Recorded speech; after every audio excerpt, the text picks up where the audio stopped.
కూడా రానిడు కదా అక్కడికి. సో తెలియదు మనకి.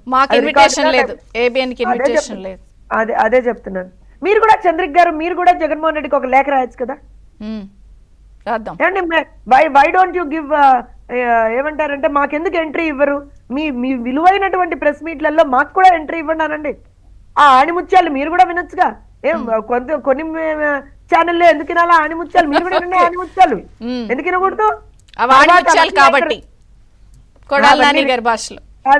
రికార్డ్ అయిన తర్వాత, మీమ్స్ అయిన తర్వాత, ట్రోలర్స్ ట్రోల్ చేసిన తర్వాత, జగన్ అన్నను ఒక నిజంగా కూడా ఒక వెర్రి వెంగళప్పని చేసిన తర్వాత అప్పుడు ఎందుకంటే మనం మాట్లాడుకోవాలి. మీరు కూడా కొంచెం ఒకసారి ఒక లెటర్ రాయని, ఏముంది అడిగితే తప్పే ఉంది.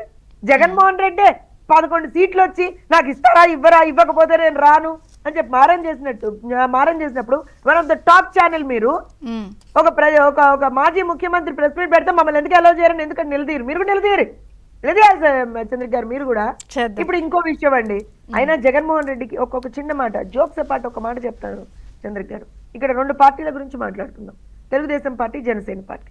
ఎందుకంటున్నాను అనంటే ఇవాళ మమ్మల్ని ఎక్కువ టార్గెట్ చేస్తున్నాడు కాబట్టి నేను మాట్లాడతా. ఇవాళ 23 సీట్లు మాకు వచ్చిన తర్వాత కొంతమందిని మా పార్టీ నుంచి తన పార్టీకి తీసుకున్న తర్వాత సాక్షాత్తు అసెంబ్లీలో విచ్చలవిడిగా అసలు మాట్లాడకూడనటువంటి భాషలో మాట్లాడిన తర్వాత గ్రౌండ్ లో మా కార్యకర్తల్ని నడి రోడ్డు మీద నరికిన తర్వాత కూడా కాల రెగ్గరేసుకొని తెలుగుదేశం పార్టీ కార్యకర్తలు అందరం నిలబడి పార్టీని గెలిపించుకున్నాం.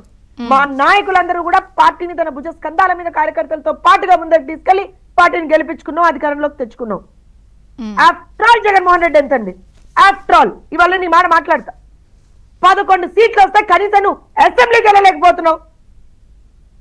నువ్వు అడ్డమైన వాగుడు వాగినా సరే, మా నాయకుల్ని బాడీ షేమింగ్ చేస్తున్నా సరే, రాజకీయాలతో సంబంధం లేనటువంటి మహిళల్ని కించపరుస్తూ మాట్లాడినా సరే, రాష్ట్రంలో ఉన్నటువంటి ప్రతి ఒక్కళ్ళు కూడా కళ్ళ నీళ్ళు పెట్టుకుని ఏంటి దౌర్భాగ్యం రాష్ట్రానికి అనుకున్నా సరే నిలబడి ఎదురొట్టి పోరాడాం. మేము జనసేనకు వద్దాం, 1 సీట్ వచ్చిందండి ఆ రోజున. వాళ్ళు ఎన్ని సంవత్సరాలైంది పార్టీ పెట్టి ప్రశ్నిస్తూ పోతూ ఉన్నారు, ముందరికి వెళ్తున్నారు.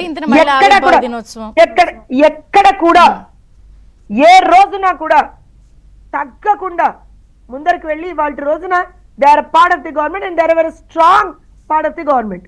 ఉప ముఖ్యమంత్రి గారైనటువంటి పవన్ కళ్యాణ్ గారి మీద వీళ్ళు మాట్లాడనటువంటి దరిద్రపు గొట్టు భాష లేదు. అయినా సరే నిలబడ్డాడు, కలబడ్డాడు, ఇవాళ గెలిచి చూపించాడు. మాకు